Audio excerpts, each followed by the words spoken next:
Well, good afternoon, everyone. I'd like to call to order this April 23rd meeting of the Pierce County Council. The time is 3:03 p.m. Madam Clerk, will you please call the roll? Yes, Councilmember Campbell. Here. Councilmember Kluver. Here. Councilmember Denson. Here. Councilmember Herrera. Here. Councilmember Hitchin. Here. Councilmember Morrell. Here. And Councilmember Mello. Here. There are 7 members present, Mr. Chair. We have all 7 members present and a quorum. That brings us to item number 3, our Pledge of Allegiance to the flag and land acknowledgement. Please join us in the Pledge of Allegiance to the flag, led by Councilmember Herrera, followed by a moment of silence dedicated to our men and women serving overseas in the military, and then our land acknowledgement. I pledge allegiance to the flag of the United States of America and to the republic for which it stands, one nation, under God, indivisible, with liberty and justice for all.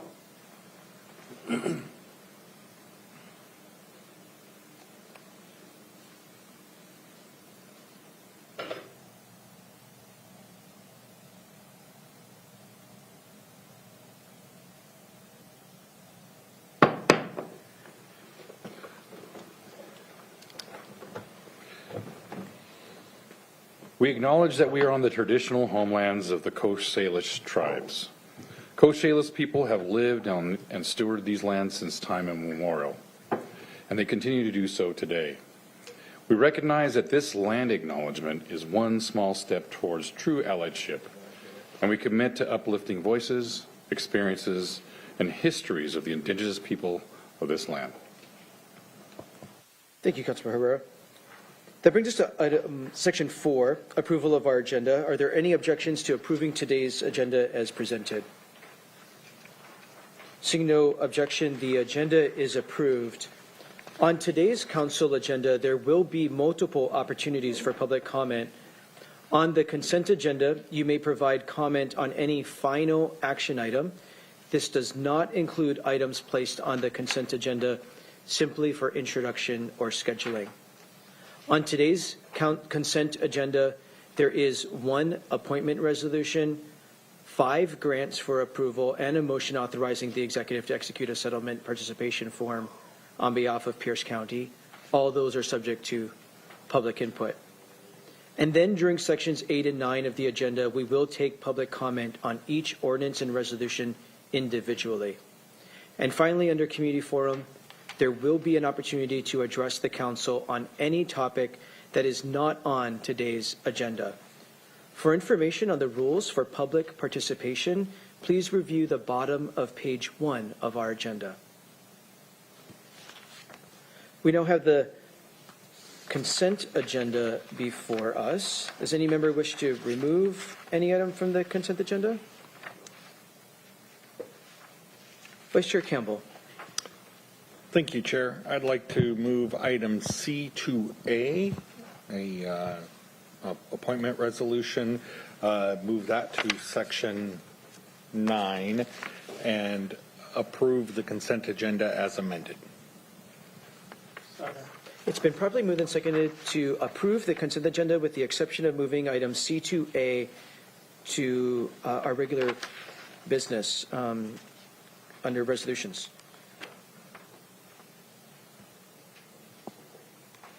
This is a public hearing on the rest of the remaining items on the consent agenda for final action. Any member of the public wish to provide comment on the remaining final action items on the consent agenda? Please come to the podium. State your name for the record. We'll start here in chambers. Not seeing anybody in council chambers here for the consent agenda. Mr. Weinsberg, anybody in our Zoom room? Yes, sir. For any members of the public who wish to make comment, on any final action items, press the raise hand icon in the Zoom or *9 on your telephone keypad. And I see no hands at this time, Chair. Seeing no hands, we'll close the public hearing, bring it back to the council. Madam Clerk, please call the roll on the consent agenda. Thank you. Councilmember Kluver. Aye. Councilmember Denson. Aye. Councilmember Herrera. Aye. Councilmember Hitchin. Aye. Councilmember Morrell. Aye. Councilmember Campbell. Aye. And Councilmember Mello. Aye. The result of the roll call vote is 7 ayes and 0 nays. On a vote of 7 ayes and 0 nays, the consent agenda is adopted. That brings us to Section 6, messages from the executive, judges, or prosecuting attorney. There are 2. There's one message from the executive transmitting the following ordinance, which was approved and signed on April 19th, 2024. It was ordinance 2024-514, which was an ordinance of the Pierce County Council amending ordinance 2022-14S, which adopted new voting precinct boundary maps for Pierce County. And the second message from the executive was transmitting the following ordinance, which the executive signed on April 23rd, 2024. It included ordinance 2024-516. That was an ordinance of the Pierce County Council directing the notice of funding availability process set forth in county code to be utilized when soliciting applications and awarding funding from our Housing and Related Services Fund. So that does bring us now to Section 7, Proclamations, Recognitions, and Awards. Today, first up, the Council is excited to proclaim the month of May 2024 as Mental Health Awareness Month here in Pierce County. I'd like to invite our recipients to the podium. They include Ron Desmaris. Thank you. He's the manager of the Stephen A. Cohen Military Family Clinic at Valley Cities. Please come to the podium. And also Andrew Graves, Associate Director of Business Operations from the Stephen A. Cohen Military Family Clinic. And we're going to invite Councilor Hitchen to read this proclamation into the record. Thank you, Chair. A proclamation of the Pierce County Council proclaiming May 2024 as Mental Health Awareness Month in Pierce County, Washington. Whereas mental health profoundly influences a person's emotional, social, environmental, financial, and overall well-being, with significant disparities existing based on a person's income and proximity to poverty, the area and zip code they live in, environmental surroundings, how and when their needs are met, and access to stable housing. And whereas this year's Mental Health Awareness Month theme, More Than Enough, unites us all and serves as a reminder of the inherent value we each hold, no matter our diagnosis, appearance, socioeconomic status, background, or ability. And whereas Pierce County and other regions of the state continue to face behavioral health workforce shortages resulting in increased wait times for treatment, and there continues to be a need for education and advocacy around mental health parity and adequate funding for behavioral health services in Washington state.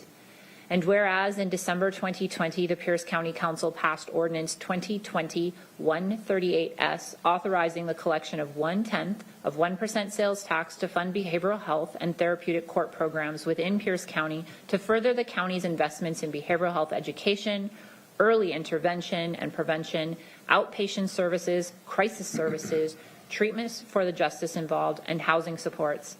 And whereas this tax of 1 penny on every dollar spent in Pierce County has enhanced our ability to collectively address a behavioral health system in need that, when left unaddressed, can leave the community without adequate access to mental health resources and affecting the individual's interactions and caseloads on other systems such as our justice system, healthcare system, and homelessness response systems. And whereas when mental health is neglected or left untreated, it can lead people into poverty and financial crisis, homelessness, substance use disorder, interactions with the justice system, and overall decline in well-being of our community. And whereas since its inception, the behavioral health and therapeutic courts tax exponentially increased the availability of behavioral health services through funding from Pierce County, as evidenced in the thousands of residents who benefit each month. In July of 2022, 410 people were served by providers that received funding through this tax, and in May of 2023, that number has increased to 1,216. And whereas through data, we know there is still work to do because more residents are served in Lakewood than in Eatonville. Improving behavioral health services in rural areas and underserved communities is a priority of Pierce County. And whereas mental health is important to our overall health and well-being, and when someone experiences a mental health illness, it is not a character flaw. It is an illness like any other. Now, therefore, be it proclaimed on this 23rd day of April 2024 that the Pierce County Council May 2024 is hereby designated as Mental Health Awareness Month in Pierce County, Washington. Through civic engagement in our legislative process and sound policy-making choices, we can continually improve the mental health and well-being of ourselves, our neighbors, and our community. Thank you, Chair. Let's give them a round of applause.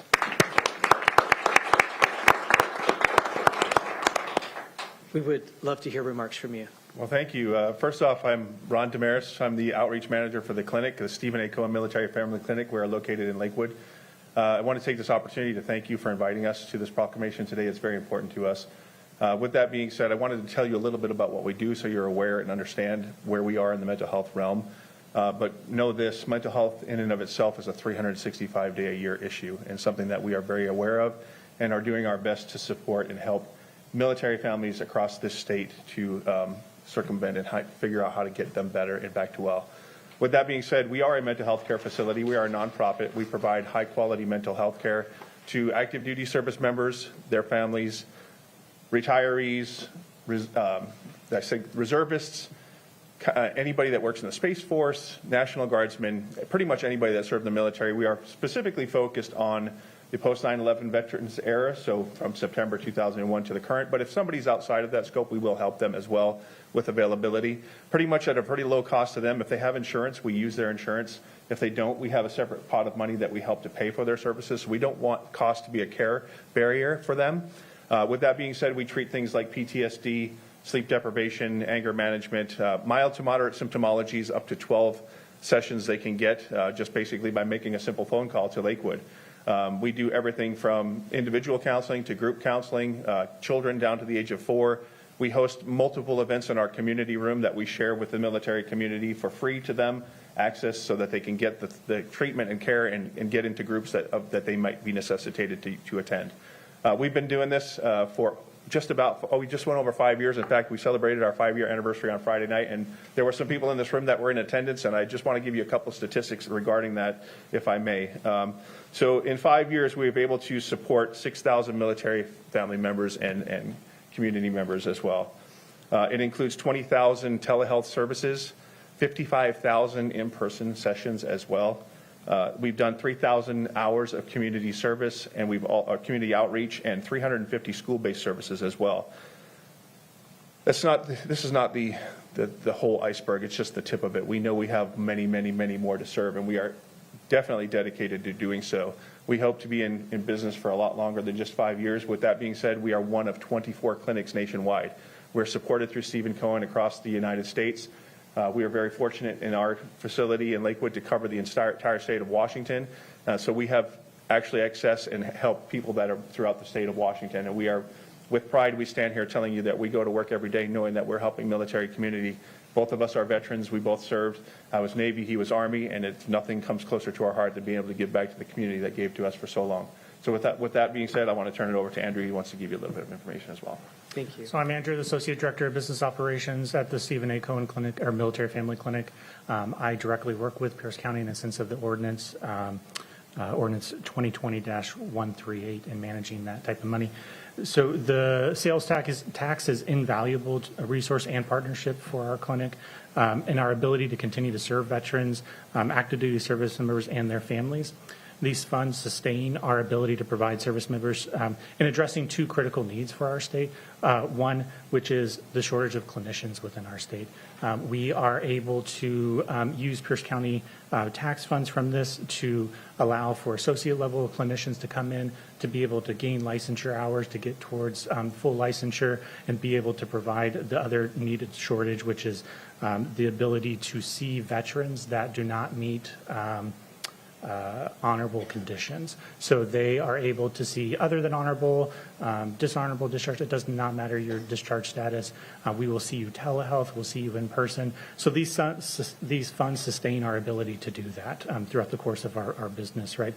We currently manage and trying to, as our goal, trying to meet at least 1,200 veterans and their families with the funding that we've had for this 2-year round session. The Pierce County continues to lead the way in being able to do that. Pierce County is one of our biggest partnerships, and trying to extend that out to other counties and use you as an example of what this partnership can do for veterans and their families. I wanted to extend my sincere gratitude to you guys and your ability to help us with that, and want to continue to work with you guys and continue to provide services for our veterans.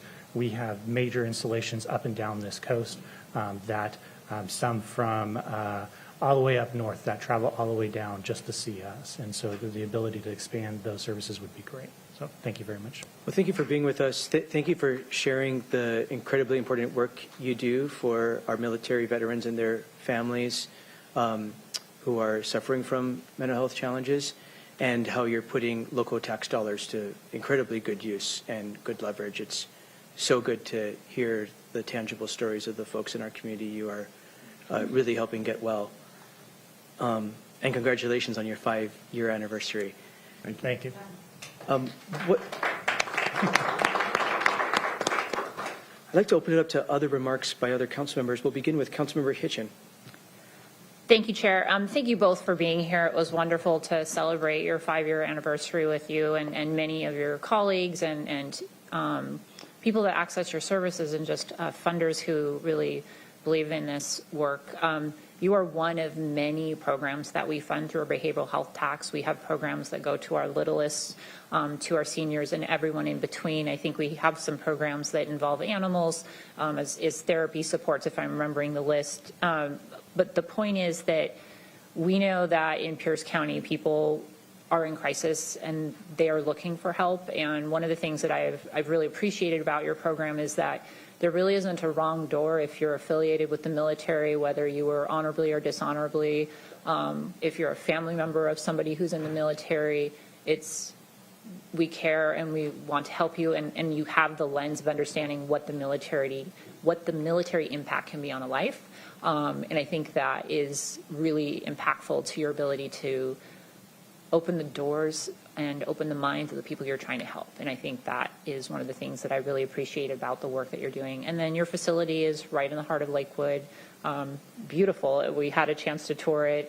Really like what you've done with the space in just a short amount of time, and that you're actually bursting at the seams from what I understand. So, which is a not great problem, but also I understand the need, and so just appreciate that the work that you continue to do and the ways that you're doing this. And then to all of our other providers during this Mental Health Awareness Month, thank you for all the work that you're doing in our county to help anyone that reaches out. And we know we're not doing quite enough. We're going to keep working on it, but just truly appreciate everybody. So thank you for taking the time to come here, and thank you all.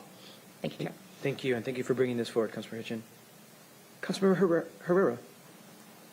Thank you, Chair. I just want to thank Councilmember Hitchin for bringing this up also. Mental health awareness is so much more than just people we see on the street not acting like they should be. It's a wide swath of mental health issues, from our most severe mentally impaired folks on the streets to just regular family folks. And then, of course, our public safety and our veterans. You know, we just came off of a high op tempo, 20 years in Iraq, Afghanistan, and all over the world, the global war on terrorism. And here in Pierce County, we have a very high veterans population. And it's not uncommon for people to have 5 tours overseas. And that affects not just the veteran. No one comes unscathed from that. That's also the family members. And Ron and Andrew, I thank you for what you have going right now. I wish 15 years ago that you were here. You know, in the midst of 2005, when families were on their 3rd tours and things like that. And I'm really, really encouraged that you have that group counseling, family members, children for this. And it's a safe place to go, an alternative other than the VA or inside JBLM for folks who don't want to air all their possible issues out. And you have a safe place to go where someone who's on active duty, who still has a career, who's leading troops, but may have an issue and they wants to address it before it gets to where it's not manageable. You provide that. And I think that is really commendable. And It's great to see that you had 5 years of helping families. Is that 1,200 families? That's a lot of families. It's a lot of people affected. And mental health awareness is not just our veterans. It's not just our severely. It's our kids at schools. It's our public safety folks. There was stigma, kind of not in the old days, but just recently, even being in the military, you just swallowed that. Our public safety folks, firemen and law enforcement officers, even our nurses, they just swallow it. You should just swallow it, and you don't talk about it. You just take it home and things like that. But times have changed in some aspects. There's more resources because of the tax that we have now. We have more resources to fund specialty mental health places like yours to help veterans and things like that. So I really appreciate you bringing it up. Thank you for what you do, and thank you, Chair. Thank you. Councilmember Morrell. Thank you, Mr. Chair. Thank you for coming out. As we are now fully engaged as a county in our behavioral health programs out there, having this awareness month to behavioral health is very important, because I don't think any of our families have been immune to behavioral health, mental health issue. I know my family tells me all the time I've got issues. But that set aside, when we crafted this, we knew that we needed success stories to come out of this, because we were using tax dollars to fund these programs, and to be accountable, to be transparent, but to know that we're making a lasting impact on the challenges that we all see around us. So I really appreciate the story that you're able to tell, and that we get to be part of that story. So thank you for what you do, and thank all the providers out there that enter this challenging arena. And I think Pierce County is a better place that we have this program in place. Thank you. Thank you, Mr. Chair. Thank you. And thank you, Councilman Morrell, for finally unsticking the log jam after many, many years. Your leadership was absolutely essential to making sure the resources are available throughout Pierce County. And it wouldn't have happened without you. Councilman Coover. Thank you, Chair. I just want to say how blessed we are to have folks like you who get up every day with such passion and commitment to help those who are in need of knowing that someone cares. And you probably don't hear that enough. I would think there are those who say that, but everyone should. And just thank you for what you do and the difference that you make in the world. Thank you. Thank you, Chair. Thank you. Vice Chair Campbell. Thank you, Chair, and I think you touched on what I was going to talk about, thanking Councilmember Morrell, and just the opportunities that the 1/10 of 1% sales tax has provided us to invest in programs like this. This is exactly what we envisioned. And I'm glad we've been able to help you. I wish we could have been there supporting sooner. But we're on a good path now, and that allows you guys to have the stable support so that you can put a lot of families on a good path. And we deeply appreciate that, and proud of our work as a council to take the tough votes to make sure that we can then get programs like this moving forward, because it is worth every penny of investment and more. Thank you, Chair. Thank you. In closing, again, as many of my colleagues have indicated, I'm glad I think we finally turned a corner here in Pierce County to make mental health supports a bipartisan issue, and that's really great to see. It is truly not a nonpartisan issue, and the work that you have done to eliminate barriers, as you have explained, cost barriers, discharge status barriers, all the barriers that you've broken down are essential. And also your words about stigma, and they play really strong, especially in our military and lots of other areas of our society, but a lot in our military.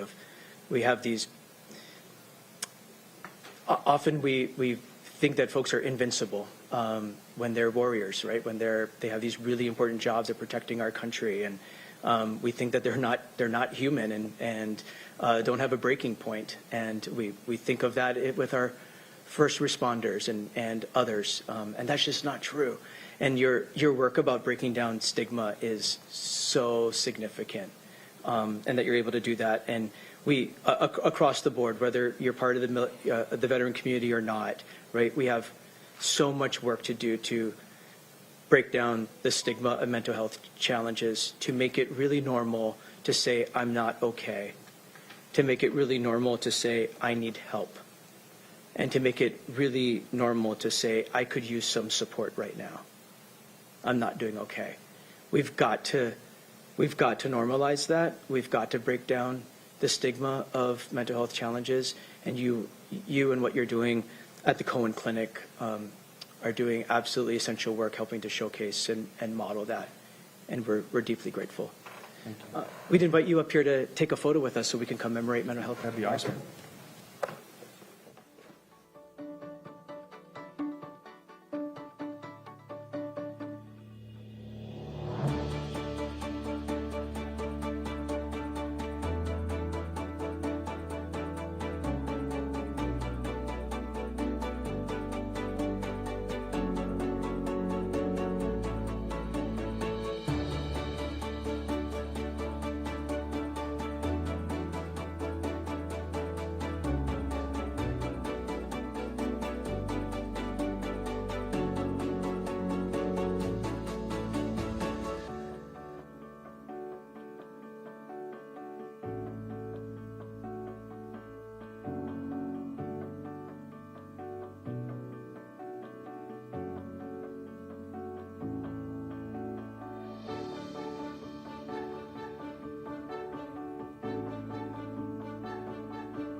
Well, next, the council is really pleased to be recognizing the 56th anniversary of the Federal Fair Housing Act in Pierce County.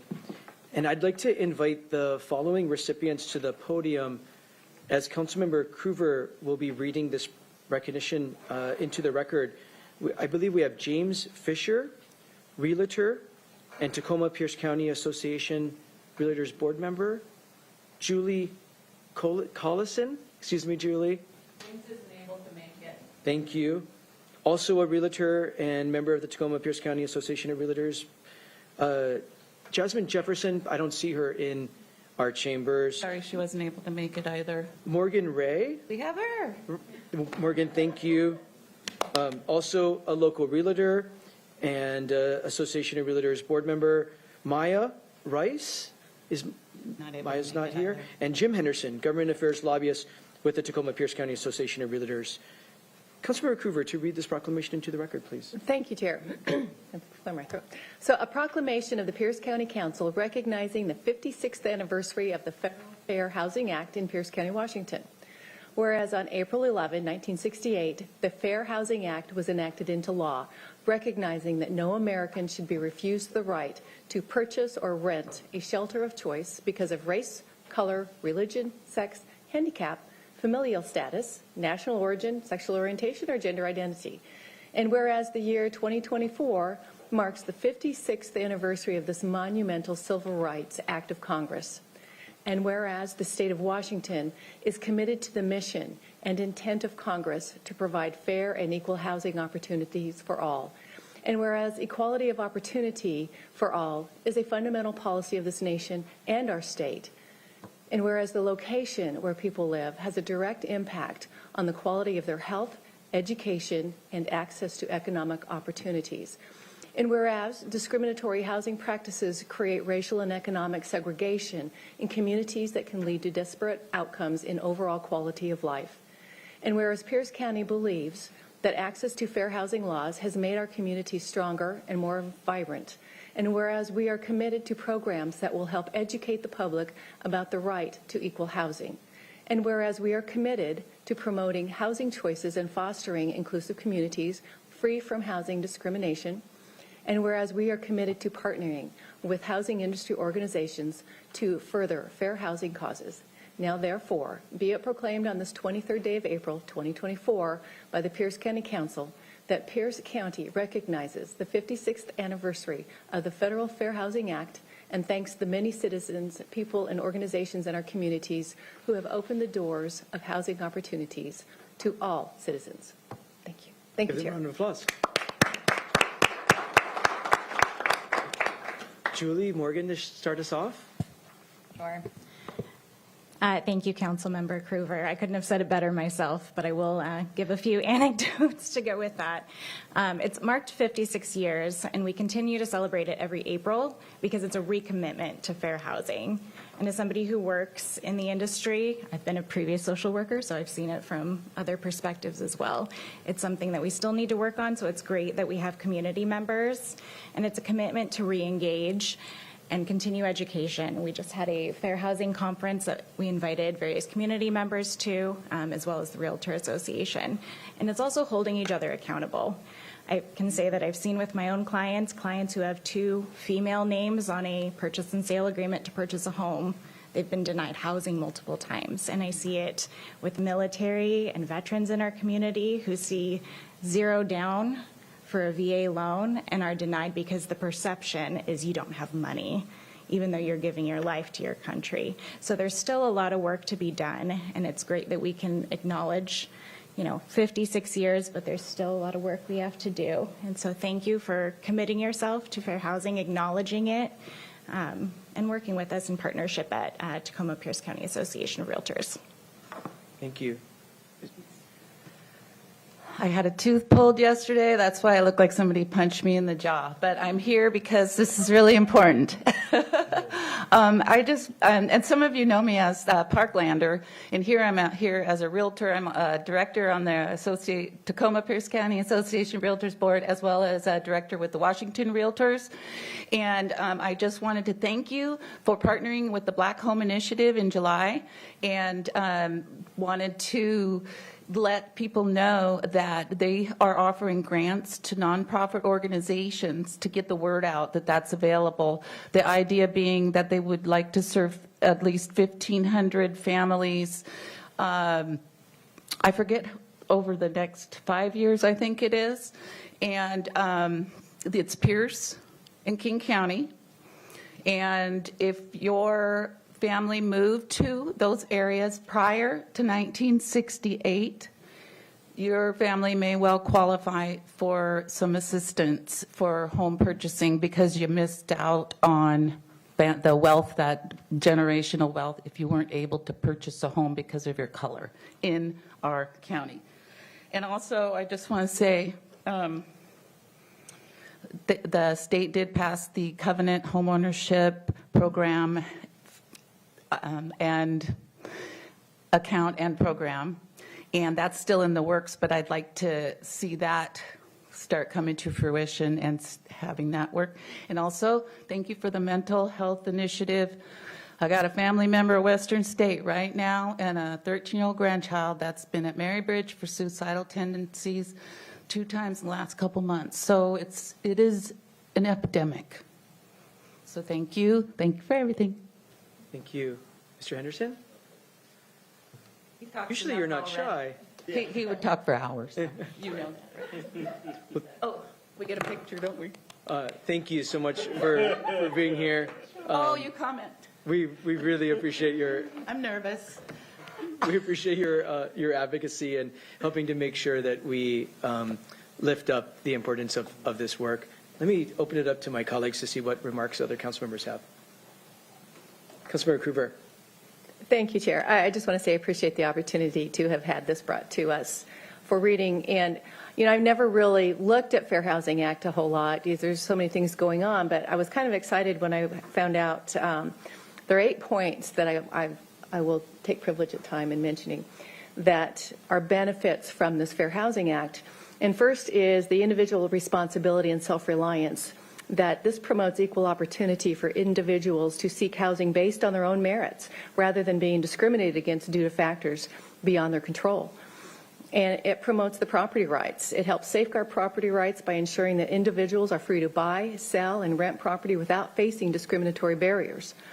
And it promotes the free market principles that by preventing discrimination in housing, the Act fosters fair competition and allows the market to operate more efficiently by enabling all qualified individuals to participate. And also the family values and stability of communities that it brings.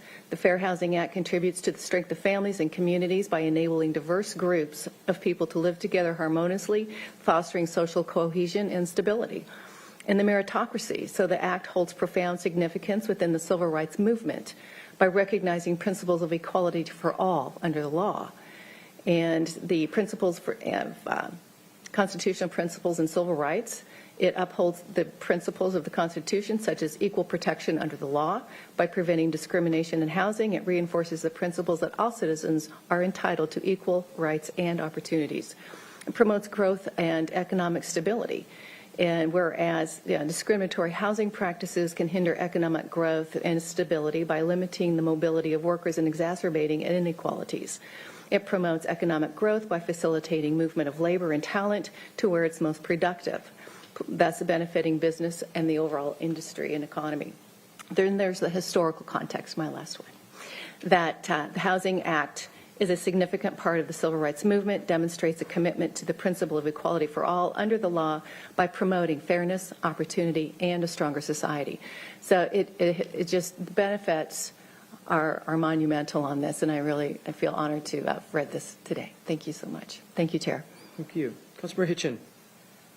Thank you, Chair. Thank you for bringing this forward, and I can't let this one go without mentioning the work of this council to pass the Maureen Howard Affordable Housing Act that will allow us to invest in homes at a variety of income levels, including those that need permanent supportive housing, which has been underfunded or just unfunded as a region. And we are now able to do that. And we will rely on our partners in real estate and on development to really help us leverage and figure out how we actually do that in a way that makes sense and works to build income for and wealth for families that have been marginalized in our community through zoning laws and racism and all the things that have kept people from the rules. Yes, the many things.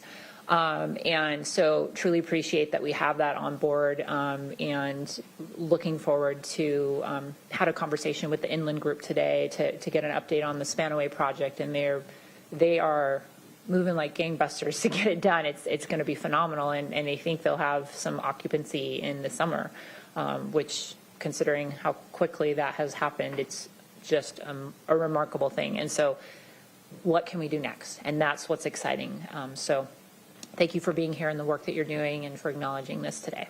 Thank you, Chair. Thank you. Vice Chair Campbell. Thank you, Chair. Thank you all for your work that you do day in and day out, and providing real life examples of the challenges we still face. 56 years ago wasn't when we put an end to discrimination in housing. It's when we began to make change, and that struggle that still happens today, because I hear the same stories of people struggling to get a home and discrimination that they may face from any number of the hundreds of moving parts when it comes to getting a house. And So I just want to thank your organization for being a leader and standing up and saying this is important, that we value this, that we want to make sure that this law is being followed, that not just people in the industry understand it, but that citizens and residents understand their rights that they have afforded by this same one. So I thank you so much. This is an important piece of legislation that someday I hope we will see come into its full fruition. Thank you. Thank you, Vice Chair Campbell. I really agree, and it's so appropriate that we have professional realtors here accepting this proclamation. As others have said, having professionals like yourself who know the law, know how to protect your clients and advocate for your clients, it's a really big deal. And so it is so great to have professional realtors who fight every day to make sure people get find the best home for themselves and know their rights and can navigate the marketplace with your professional support. We have a great realtors association here with just hundreds of just really great professional realtors. There's a lot of renters that don't have the same representation as professional realtors, right? And so during proclamations, like many of my colleagues, I often like to lift up some of the work, the real work that we're doing. It's great to present a proclamation and say with our words and even our vigor how much we support something and lift something up through a proclamation. We love doing that. And we like to highlight some of the other things that we're putting in place. So as an example, for renters who don't often have professional representation like a professional realtor, I'm really pleased that this council invested in an organization called Tacoma Pro Bono, who provides free legal support to renters to navigate landlord-tenant law and how to navigate that so that they get a fair shake with the law, right, about fair housing. So there's a lot that we're doing from the Maureen Howard Affordable Housing Act so that we have more housing supply and more dollars so we can have housing that is subsidized very directly, and to make sure that we can support renters in navigating things like the Fair Housing Act. Because as Vice Chair Campbell said, just having a law on the books doesn't protect everybody. So sometimes you need a fierce advocate, like a realtor or someone like Tacoma Pro Bono, helping to make sure folks are following that law. Vice Chair Campbell. Thank you, and thank you for that. I just wanted to add one more thing when we talk about this being a process. So this was adopted 56 years ago. It was still another 6 years until 1974, 50 years ago, that a woman could even have a checking account without a man being on it. Oh, thank you for pointing that out. And now we have, moved so far forward, women buy, sell houses, and real estate. And so, again, we still have work to do, but I know that the passage was, I think, last week with that. And so I want to point how it's all interconnected and just, we've come a long ways from where we were back in the 50s and 60s, but we still got ways to go. Thank you. Thank you for adding that. A great example of how a law is the start of something often. Well, thank you again. Thanks for letting us lift up this important act and celebrate this. And we would love to invite you up to take a photo with us.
Well, let me turn to the council and see if there is objection to returning to the item that we pulled off of our consent agenda, which is an appointment resolution. Is there any objection to moving to Resolution 2024-154? I don't see any objection. So I'm going to ask Councilmember Cruver for a motion for Resolution 2024-154. Yes, thank you, Chair. I'd like to move R 2024-154 for consideration. It's been properly moved and seconded that we adopt Resolution 2024-154. Madam Clerk, please read the title. Proposal number R 2024-154, a resolution of the Pierce County Council confirming the appointment of one new member, Giovanni Vendetti, to the Pierce County Lodging Tax Advisory Committee. Thank you. This is just what it says in the title. It's an appointment, a resolution confirming the appointment of a new member to the Pierce County Lodging Tax Advisory Committee. I would like to invite our appointee to the podium, Giovanni Vendetti, to be able to introduce himself briefly and share why he wishes to serve. Giovanni, welcome. Hello, thank you, Mr. Chair, and thank you all for your time. It's an honor and privilege to be here today with you. And many of you know the work that I've done in the community over the last decade, being a small business owner and just being involved throughout community. And one thing that I was asked going through interviews with economic development is, what's your agenda? Because they don't want people with these agendas, right? And so I thought that was funny when I got asked that. And I said, well, I don't really have an agenda. I said, but the LTAC funds need to be equitably distributed throughout the county. I said, and I will fight tooth and nail to make sure that those funds leverage the most return on investment to get heads in beds. And that's what I told economic development. That's what my goal getting onto this commission will be. And I just like to thank you, Mr. Chair, thank my sponsors, and thank my council member, Marty Campbell, for going to bat with me at the executive's office. And I appreciate your time and don't take it lightly to be here. This is an honor to continue to serve in the community. Thank you. Thank you. Are there any questions for Mr. Vendetti? Many of us know you well, know your service to the community, so we're pleased to have this scheduled for confirmation. Thank you for being here. Thank you. This is a public hearing on this confirmation of appointment of Giovanni Vendetti to the Pierce County Lodging and Tax Advisory Committee. Any member of the public wish to provide comment on this resolution? We'll invite you to the podium. Not seeing anybody rushing to the podium. We're going to move to our Zoom room. Mr. Weinsberry. Yes, sir. For any members of the public who wish to provide comment on proposal number R 2024-154, press the raise hand icon on Zoom or *9 on your telephone keypad. And we had a hand, but it went away. And it looks like we don't have any other hands at this time, Chair. Seeing no hands, we'll close the public hearing, bring it back to the council. Are there final remarks by council members? Councilmember Cruver. Thank you, Chair. I just want to say I'm very grateful that Giovanni decided to sign up for the LTAC. I'm excited to have somebody younger that's excited, that's going to bring a lot of enthusiasm, and your goals are very laudable because we need the economic development, and the lodging tax is a great committee. You will love it. There's some great folks on there that we all learn from all the time. So thank you for volunteering. Appreciate you. Thank you, Chair. Thank you. I am going to make a quick plug to the Lodging Tax Advisory Committee. You'll hear me, for any committee that is remotely connected to this, my colleagues are probably going to get irritated with me over the next many months. To be a broken record, first of all, thank you for your service. Thank you for your willingness to serve. But the broken record is going to be, we have such a huge opportunity in this region coming up in the summer of 2026 with the World Cup and being a host city for the World Cup 2026.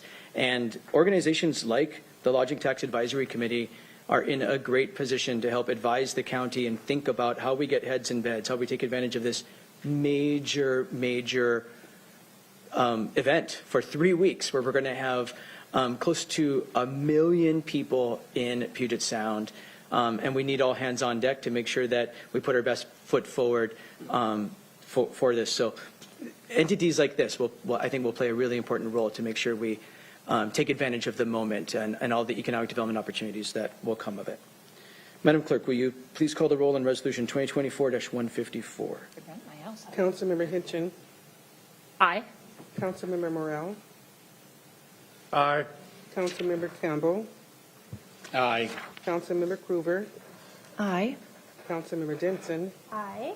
Councilmember Herrera, Aye. and Councilmember Mello. Aye. The result of the roll call vote is 7 ayes and 0 nays. On a vote of 7 ayes and 0 nays, the resolution is adopted. We are back to Section 8, Ordinances, Proposal Number O 2024-518. Vice Chair Campbell for a motion. Thank you, Chair. Sorry, you jumped to the page, but 518. Yes.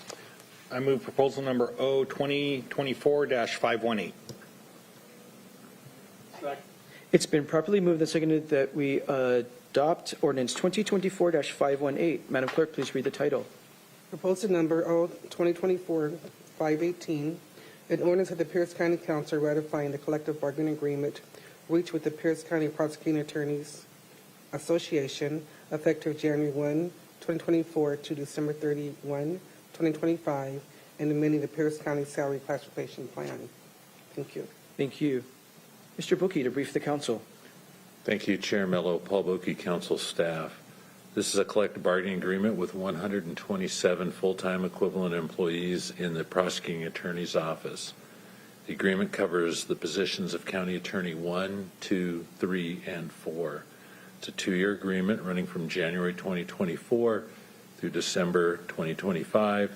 The agreement calls for a wage increase of 4% on January 8th, 2024, and 4% on January 6th, 2025. The fiscal impact of this is $788,300 in 2024 and $1,610,000 in 2025. This was given a due pass recommendation at the April 8th, 2024 Rules and Operations Committee meeting. I believe Ms. Melissa Arnold from our Human Resources Department is on the line. Mr. Winsbury, could you please promote Melissa Arnold to panelist? Thank you. Ms. Arnold, from our Labor Relations Office, do you have anything to add on behalf of the department? No, I do not. Thank you, Chair. Well, thank you for making yourself available. Are there any questions before we open this up for a public hearing by council? Not seeing any. This is a public hearing on Ordinance 2024-518. Any member of the public wish to provide comment on this ordinance, please come to the podium. We'll start here in chambers. I don't see any. So we're going to go to our Zoom room for public comment. Mr. Winesbury. Yes, sir. For any members of the public who wish to provide comment on proposal number O 2024-518, press the raise hand icon in Zoom or *9 on your telephone keypad. And I see no hands at this time, Chair. Seeing no hands, we'll close the public hearing, bring it back to the council. Are there final remarks by council members?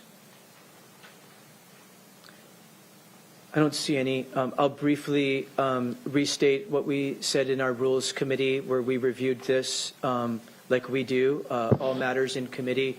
Ms. Arnold, thank you for your work on behalf of Pierce County and the department.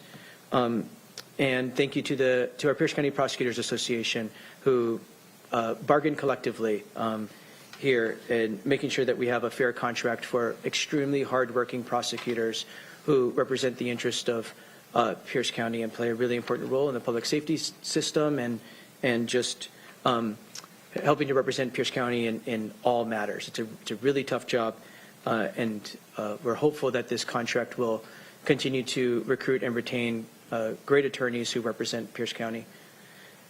Madam Clerk, will you please call the roll on Ordinance 2024-518? Councilmember Morrell, Aye. Councilmember Campbell, Aye. Councilmember Cruver, Aye. Councilmember Denson, Aye. Councilmember Herrera, Aye. Councilmember Hitchin, Aye. and Councilmember Mello. Aye. The result of the roll call vote is 7 ayes and 0 nays. On a vote of 7 ayes and 0 nays, the ordinance is adopted. We're now at Section 9, Resolutions. We have Resolution 2024-148 before us. Councilmember Cruver for a motion. Thank you, Chair. I'd like to move R 2024-148 for consideration. Second. It's been properly moved and seconded that we adopt Resolution 2024-148. Madam Clerk, please read the title. Proposal number R 2024-148, a resolution of Pierce County Council calling for a special election on August 6, 2024, in both the town of Eatonville and South Pierce, Fire and Rescue, Pierce County Fire Protection District Number 17, to determine whether or not the town of Eatonville shall be annexed to South Pierce Fire and Rescue. Thank you. Thank you. Ms. Long to introduce this item. All right, thank you, and good afternoon. So state law provides that a city or town with a population of 300,000 or less located within a reasonable proximity to a fire protection district may be annexed to that district. The town initiates the process by adopting an ordinance stating its intention to annex and making a finding that the public interest will be served thereby.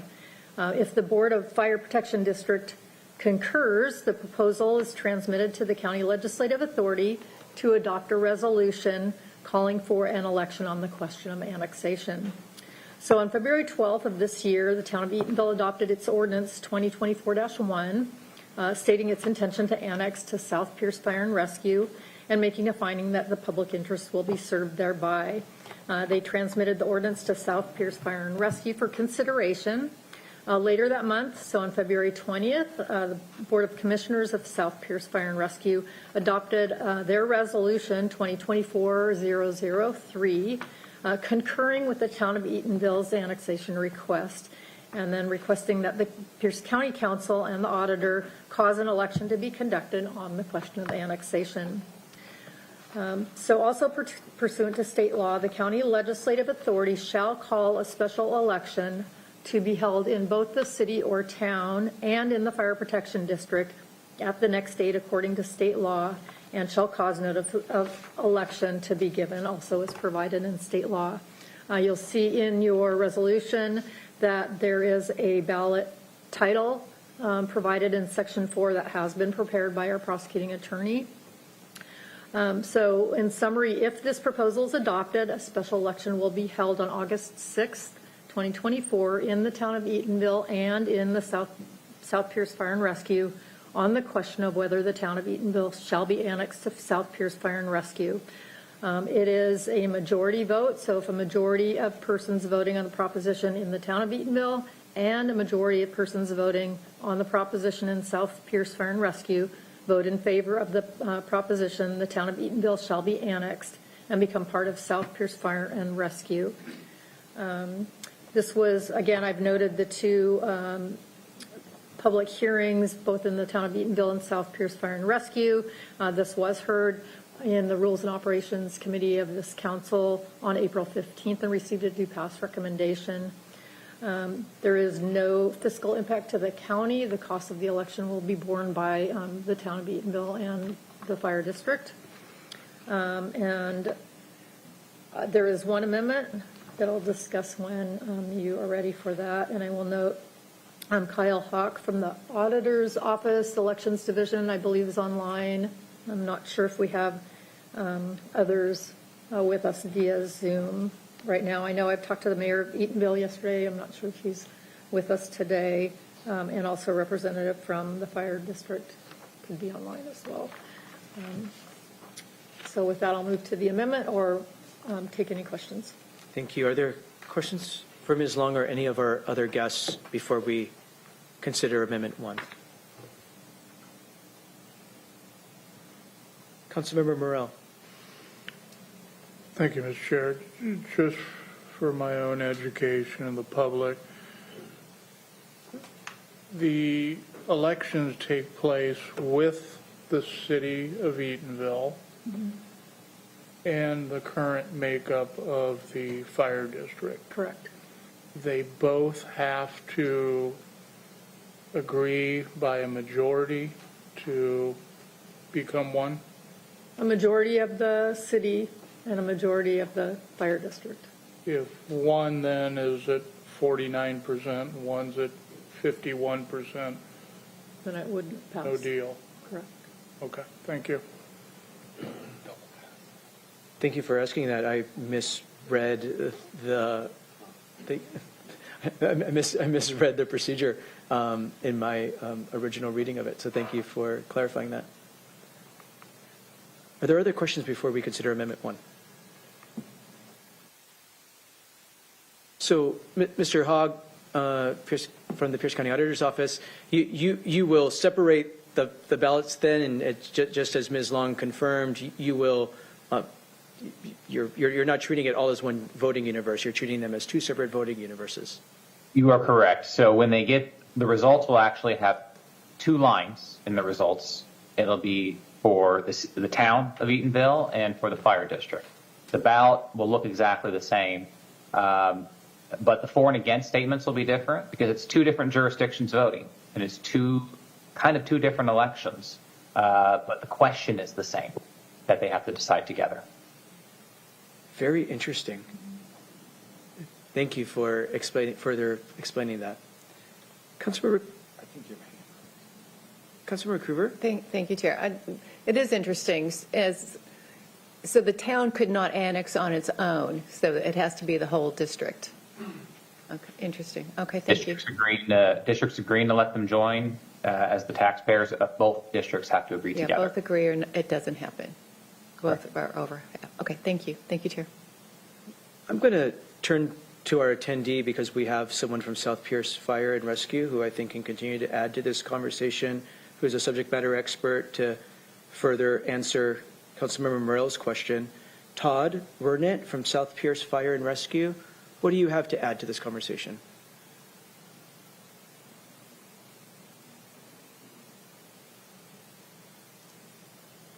Hi, Todd. We can hear and see you. Okay, thank you. There was a little pause in my computer. I'd like to thank the council for allowing me to speak on this topic. Just if I could, a little bit of history. South Pierce has been the contract fire department for the town of Eatonville since 2015.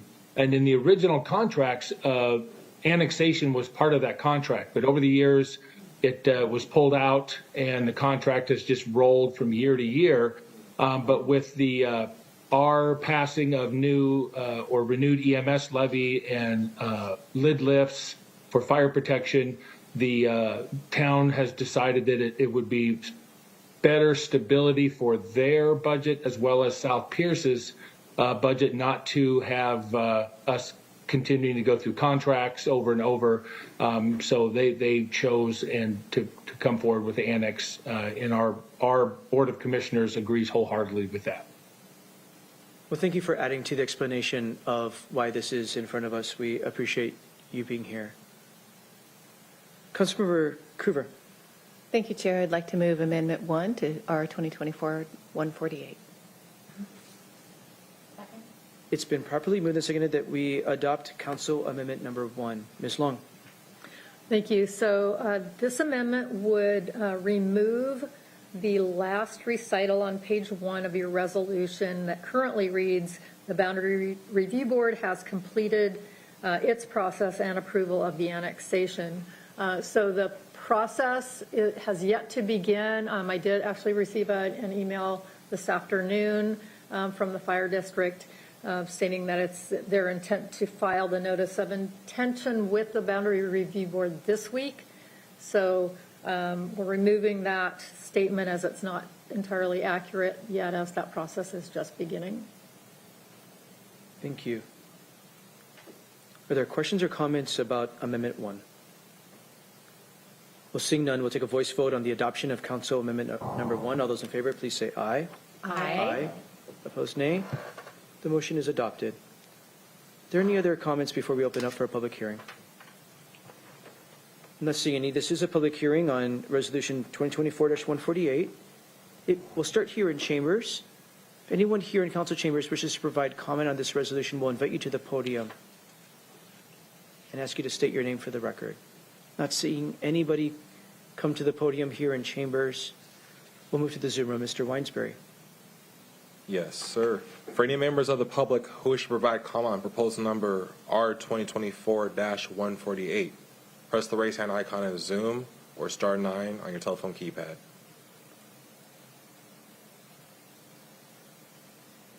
And I see no hands at this time, Chair. Seeing no further hands, we'll close the public hearing, bring it back to the council. Are there final remarks by council members? I don't see any. Thank you to our representatives from South Pierce Fire and Rescue for the important work you do and looking to do the work in more formal partnership with the community of Eatonville to make sure we are being as efficient as possible with taxpayer dollars and providing these sorts of frontline services in a high-quality way and efficiently. Thank you. Madam Clerk, will you please call the roll on Resolution 2024-148? Councilmember Campbell. Aye. Councilmember Krueger. Aye. Councilmember Jensen. Aye. Councilmember Herrera. Aye. Councilmember Hitchin. Aye. Councilmember Morrell. Aye. And Councilmember Mello. Aye. The result of the roll call vote is 7 ayes and 0 nays. On a vote of 7 ayes and 0 nays, the resolution is adopted. We're at Resolution 2024-152. Councilmember Denson for a motion, please. Thank you, Chair. I move proposal number R 2024-152. Second. Properly moved and seconded that we adopt Resolution 2024-152. Madam Clerk, please read the title.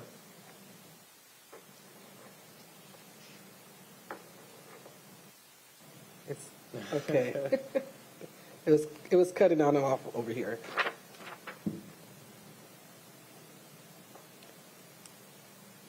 I'm trying to think. Okay, excuse me. I have it now.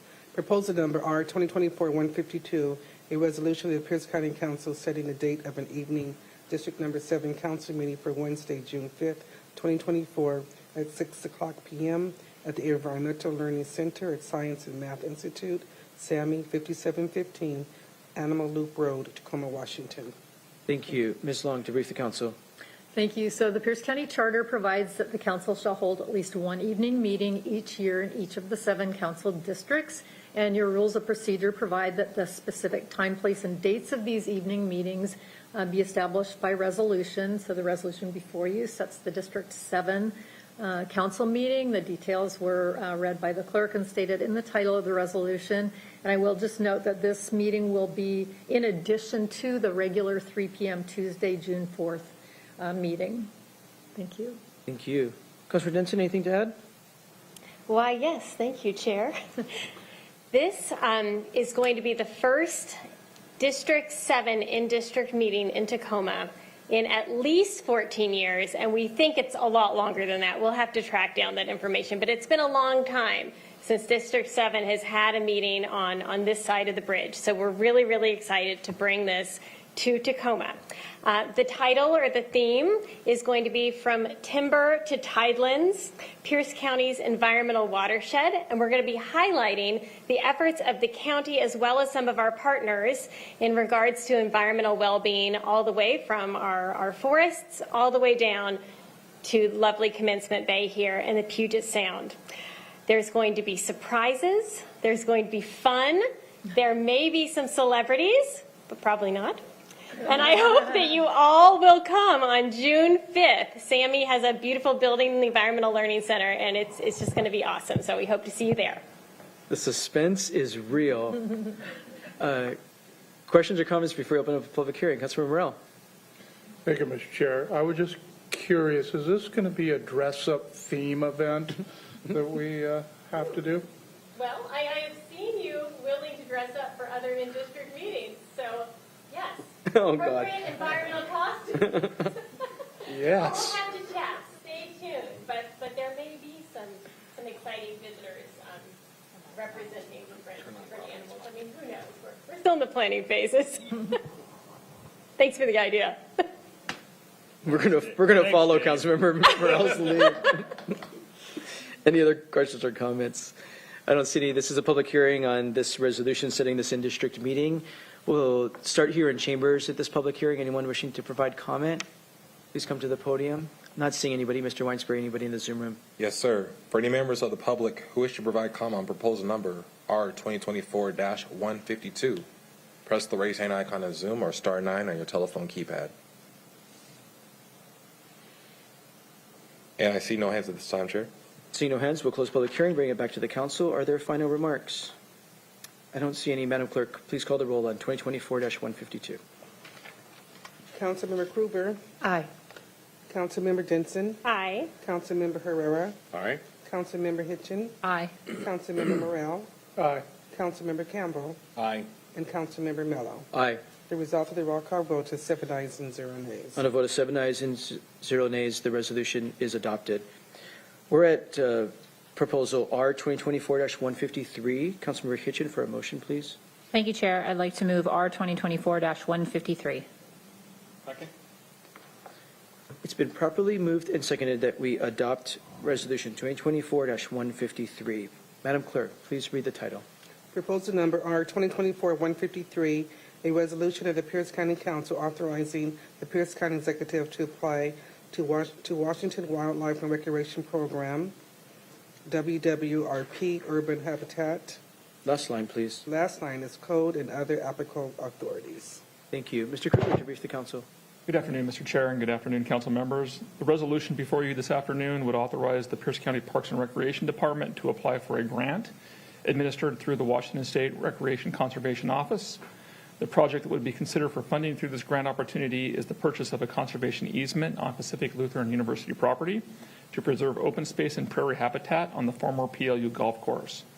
The Washington State RCO requires agencies applying for grant funding to satisfy specific conditions related to project eligibility and funding in a specific format. The resolution would demonstrate the County Council support for the project described in this resolution.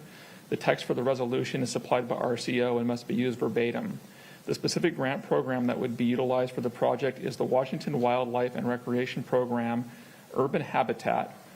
The Council's adopted resolution must be included as part of the grant application packet, which is due to the RCO on May 1st, 2024. The county's adopted Parks, Recreation, and Open Space Plan demonstrates the need for additional parks, trails, and athletic facilities throughout Pierce County. The proposed resolution does not obligate the county to any capital expenditures, but allows the county to apply for this funding.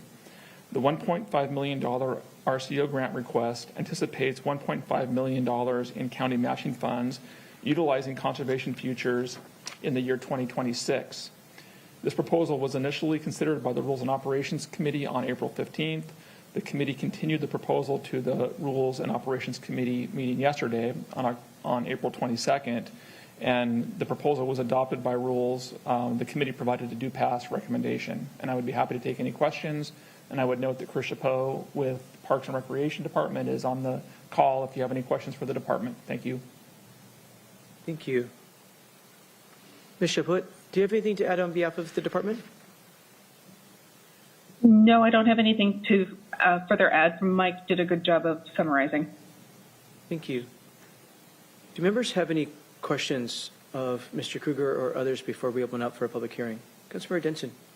Yes, thank you, Chair. And I have received the answer to this, but just in case for folks listening, Ms. Chapeau, could you just confirm that the department, if they receive this RCO grant, the department will have to make application to the Conservation Futures Program just like any other entity competing for those funds? Could you just describe how that might work? Sure. So if we are successful in receiving the grant application from the RCO, we are required to provide match to that particular grant. One of those funding sources is the Conservation Futures grant program. We would put together an application just like everybody else and submit the application in the 2025 grant round for review by the Citizens Advisory Board and ranking in amongst all of those applications that were submitted. Thank you very much. Thank you. Any other questions or comments? I don't see any. Thank you. This is a public hearing on Resolution 2024-153. Any member of the public wish to provide comment? We'll start here in council chambers as always, and we'll invite you to the podium. We don't see anybody for this resolution, so Mr. Weinsberry, anybody in our Zoom room? Yes, sir. For any members of the public who wish to provide comment on proposal number R 2024-153, press the raise hand icon in Zoom or *9 on your telephone keypad. And it looks like we have one hand at this time, Chair, ending in 075. Please state your name for the record.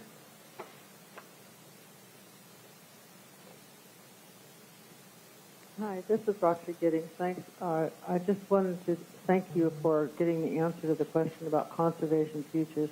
I have very strong feelings about how that money ought to be used, and it should go through the proper process to get it, and they probably will. I think there are enough good points down there. But anyway, thank you so much for that. Thanks. Thank you, Ms. Giddings. And I see no other hands at this time, Chair. Seeing no other hands, we'll close the public hearing, bring it back to the council. Are there final remarks by council members? Councilmember Hitchin. Thank you, Chair. I'm going to urge adoption of this today. This opportunity to make sure that this land, as we're looking at our comprehensive plan, this area is going to become a development-rich area. We'll just say that, depending on which path we choose and which process we go with. But no matter what, it's very, very close to an area that's going to be going through a lot of change. And if we could make sure that this prairie that's used by some of our tribal community members, by school districts, by the college itself or university itself, and the community is preserved, it would be a wonderful asset. And if we actually did more around the preservation part, which this grant would require they do, I think it would be a benefit to restore the Parkland Prairie a little bit more. So urging adoption today. Thank you, Chair. Thank you. Any other comments? With the prairie land that the grant is trying to put a conservation easement on is an endangered habitat. There's not a lot of it remaining. And we are looking to continue to improve the quality of life in a very much densifying area and in an area of the community with a lot of underserved folks. So grateful the department is advancing an application to bring home resources from the state that can help us leverage local dollars. Councilmember Cruver. Thank you, Chair. I just brought up a point on the prairie land. I'm wondering, is there a plan in place for the maintenance of that? Because I believe prairie land is kind of a high maintenance category. Ms. Chaput, my understanding when you apply and receive a Washington Wildlife Recreation Program grant and I think a Conservation Futures grant, which is the hoped for match here, you have to have a stewardship plan in place to demonstrate your ability to steward the property. Can you correct that and elaborate, please? Sure, that is correct. Both the state requires stewardship plan, and should we be awarded conservation futures dollars, that program also requires a stewardship plan and a management plan. Partners are working to look for grant dollars and to create and to fund ongoing and perpetual management of this particular property. PLU has identified that the funding, the endowment payment the conservation easement payment would fund an endowment that would also be utilized to steward in perpetuity the area for prairie purposes. Thank you. What are we paying for? I'll look later. We're not paying for it. We're not paying anything right now. This is authorizing the executive. No, I understand that. I'm just looking at for if there's enough money there for an endowment that can pay for the maintenance. That's interesting. So, but I can check on that later. Thank you, Chair. Thank you. So in this case, the idea would be to purchase a conservation easement. The property would remain in the ownership and stewardship of Pacific Lutheran University. They would be responsible for maintaining and stewarding the property. So it does stay in private hands with a conservation easement held by the public. I'm not seeing any other hands up. Well, we do now. Councilmember Herrera. Last question, and I didn't really dive into this one, but the easement, is it a prairie right now, or is it golf course, and we're going to make it back into the prairie? Ms. Chapeau? It's thank you. It's a dilapidated prairie, so it is grassland. It is a disc golf course. It is was historically used as a traditional golf course that was retired in 2015. So the area's been mowed, and prairie plants have been here and there replanted, but at the moment I would call it a highly degraded prairie grassland. And we would be, yeah. Thank you, Chair. Thank you for the question. Any other questions? I don't see any. Madam Clerk, will you please call the roll on Resolution 2024-153? Councilmember Denson. Aye. Councilmember Herrera. Aye. Councilmember Hitchin. Aye. Councilmember Morrell. Aye. Councilmember Campbell. Aye. Councilmember Krueger. Aye. And Councilmember Mello. Aye.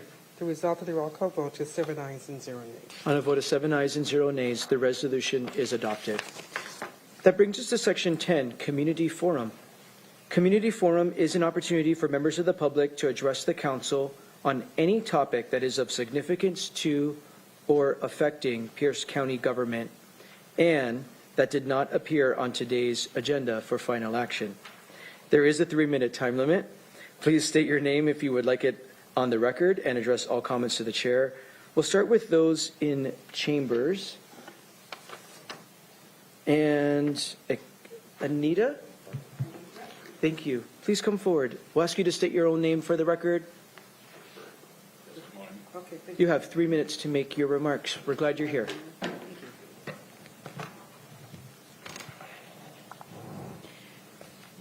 My name is Anitra Sutters. I live in the Ording Valley, and I am a member of the SR 162 community group. We are here to support our proposed community designation of 128th Street East as the needed east-west corridor from the Bonnie Lake Plateau to SR 7 in Tacoma. This would complete an east-west connection by extending 128th Street across 162 to 128th Street on the South Plateau. Last week, we covered the county's first leg of this connection, which is the new multi-lane road from Bonnie Lake Plateau to SR 162. The county was not thinking of the cross-county corridor when this was approved, but rather the building of a second major outlet for the Tohali traffic. The consequence of the additional traffic highlighted the need for a new east-west corridor. Referring to the map on the reverse side of the handout, which I believe you have at this point, will be receiving soon, the county looked at two options. One was to improve the existing east-west corridor, which is Military Road, and the other was a continuation of the new Highway 128 from Tohali to South Hill Plateau. Military Road is 1 mile north of 128th Street on SR 162. It is presently a 2-lane hillside road with residential houses above and adjacent to it. Extending 128th Street East, the new highway from Tohali, to Reservoir Road on South Hill, which becomes 128th Street, would be built on an undeveloped hillside. This option would eliminate the need for traffic to travel to and from 128th Military Road to complete their east-west journey. Preliminary designs were created for Military Road, as you can see, while only a feasibility study was completed for 128th extension to South Hill. Funding is needed for further study of the proposed 128th Street connection. Delays of this east-west project have great impact because by 2027, the expansion of the 128th Street Highway from Tohali to SR 162 will generate over a 5-year period an estimated 17,000 vehicles per day traveling on one of the two corridors. We made some brief comparisons of the two options in our last mailing and will expand on the key issue differences in a mailing that you will be receiving this week. We think you will find it clear that the proposed 128th Street East connection is an excellent solution and justifies funding as a continued study. Future mailings will focus on the entire east-west corridor and its benefits. Thank you. Thank you. Maxine Herbert Hill. Welcome. Hi, I'm Maxine Herbert Hill, most of you know. I'm with the SR 162 Community Group, and I live in the Orting Valley as well. And I want to emphasize the transportation network crisis that the county is facing out in East Pierce County. Think of all those 17,000 vehicles that Anitra mentioned that they will have to use SR 162 between 128th and Military that you can take a look at on that little map that we provided. It will cause a complete deadlock highway in that segment of 162. Even if 162 is widened to 4 or even 5 lanes by 2027, and that isn't even planned yet, it only creates a bigger parking lot for all those vehicles. Military Road will remain a narrow, 2-lane, steep, curvy corridor that all those 17,000 vehicles will have to make their way onto and then up that hill. The plan for widening Military is just what you see on our map. It's just a line on a paper. We do not know what it will take to build 128th Street up the hill to connect with Reservoir Road. We need that study funded.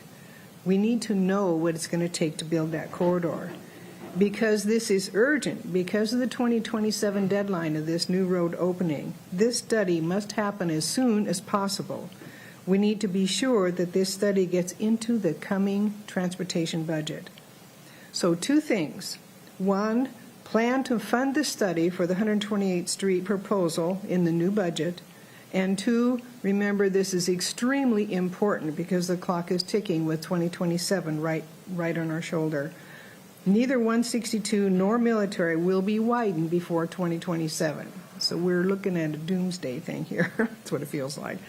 It's easy to see that 128th would be far better service to everyone, whether you're from Bonnie Lake Plateau or the Valley, to travel anything but Military Road. Thanks for your attention to all of this. It really is critical to the entire transportation network in East Pierce County area and the ability of all of us out there to have a reasonable time to get to our destinations. Thank you all so much. Thank you very much. Thank you for being here. Next, I believe the next person signed up for Community Forum is Nikki Hall. Nikki, please come to the podium, state your own name for the record. You have 3 minutes to make your remarks. My name is Nikki Michelle Hall. And as some of the people that I've noticed here today that are elderly, this definitely will address you. You guys are talking about Nikki, city roads, and I'm wondering, when are you guys going to start with restrooms? Do you think us disabled people and people that are riding transportation in this county don't need public bathrooms? We come downtown. Do you think that we need to go to the restroom in public? We are not animals. We are people. You need to start addressing this because otherwise I'm going to address it to the federal court of law. It's a federal offense to make people go to the bathroom in public. Do you understand this? And you guys know me well enough, okay? 6 months till I was 19 years of age. I used to be in an electric wheelchair. Okay, I never could walk when I was born. That's wrong. People need public restrooms, or it will go federal. And I'm not kidding. This is not funny. You do not have to go all the way, because I live out past Military Road, okay, off of Pacific, 160th. I don't need to go all the way home to use a restroom. You all are adults. You need to start acting like it. And stop funding stuff that doesn't need to be funded. Give us restrooms. Elderly people, disabled people don't need to go all the way home to use a restroom. I've had 39 operations to be able to walk from Children's Shriners Hospital for children since I was 6 months old because my parents were drug addicts. Wake up. Realize we need bathrooms. And I'm not kidding, or it's going to go federal next. thank you for being with us. Any other member of the public wish to provide comment here during Community Forum? Not seeing anybody here in council chambers. Mr. Weinsbury, anybody in our Zoom room? Yes, sir. For any members of the public who wish to provide comment, press the raise hand icon in Zoom or star 9 on your telephone keypad. And it looks like we have one hand at this time. Chair, last name ending in Sackman? Sackman. Can you hear me? We can hear you, Kenneth. Perfect. I typed this all out. So my name is Kenneth Sackman, and I am a resident of the Frederickson-Graham area, and I am here to voice my frustrations and ask for help with an ongoing dangerous activities occurring in our neighborhood. On November 29, 2023, my son was ambushed at a blind and dark S-turn leading into our neighborhood by a known drug addict that frequents a known drug house in our neighborhood. Due to the fact that my son was provided 7-year-old pictures of the young suspect, whose appearance has drastically since changed, he circled the wrong person and the case is stalled. The sheriff will do nothing, even though we have since positively identified them through Facebook and ID from the neighbors. This known drug addict still walks our streets going to the known drug house. Since the incident, my neighborhood has on cameras, neighborhood watch signs, as well as no trespassing signs. Myself and my neighbors have learned from talkative addicts of the known drug house that a ringleader in the house is instructing drug addicts to wait at the same turn for their turn to go to the house to purchase drugs. The drug activities here is so great, we can see people drooling, walking down the street, and passed out in the front yard. On a daily basis and multiple times a day, myself and my neighbors risk their own safety running these drug addicts off from the turn as the sheriff will do nothing. When we call, hundreds of calls to the sheriff concerning this drug activity have been fruitless. We have reached out to Councilmember Krueger for help, but it seems like none has come. On the last communication with Krueger, we were instructed to email their personal email instead of their Pierce County email with no explanation as to why. We were told we were getting streetlights at this turn, but have seen no activity. We have also since learned that there is a child of the ringleader living in this drug house and have called CPS with no resolution. We have called APS about an elderly man being forced to give up his Social Security income and live in the garage and nothing has happened. Myself and neighbors call about this house constantly, but nothing is being done. Since then, we have also learned that an armed gunman has entered this same drug house attempting to rob them. The residents of the drug house have been asking the neighbors for video footage so they could find the car, find the people, and get revenge. We have called this into the sheriff and nothing has been done.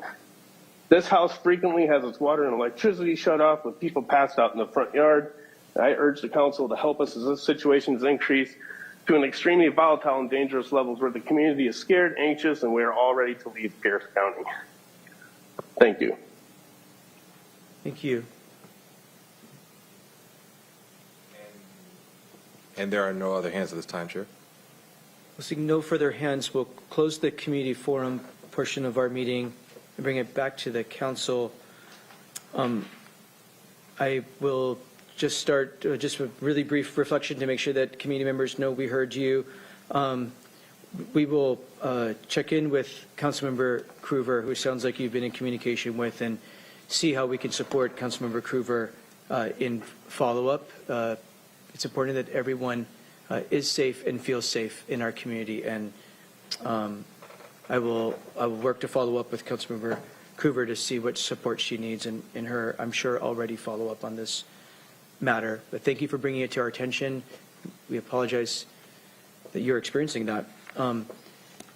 Love the SR 162 group. Thank you for being so organized. It's great when people come with an agenda and literally an agenda and are very clear to us about what you are advocating for. Thank you for the maps. Thank you for the advocacy.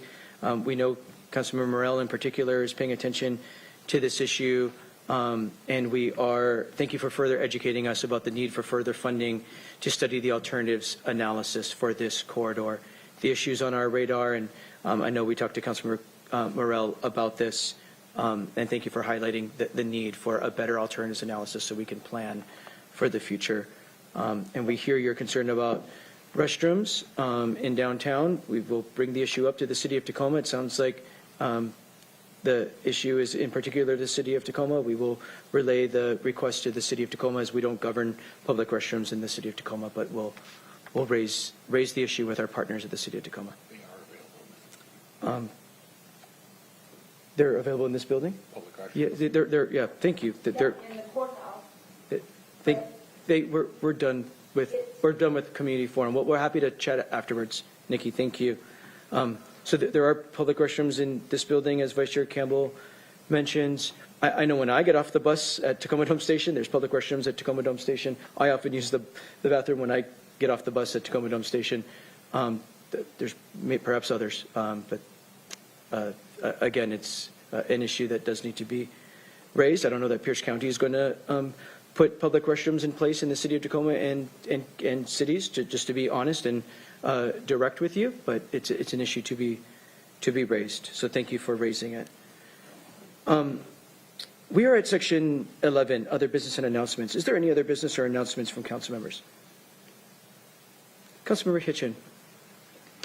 Thank you, Chair. Just reminding people, it's election day. Not everybody has ballots. A lot of our unincorporated parts have fire districts, water districts, other districts that are running ballot measures. So your ballots are due by 8 p.m. tonight. Thank you. Thank you. Any other business or announcements by other members? Ms. Long, any other business for council? Not tonight, thank you. Seeing no other business before the Pierce County Council, we are adjourned.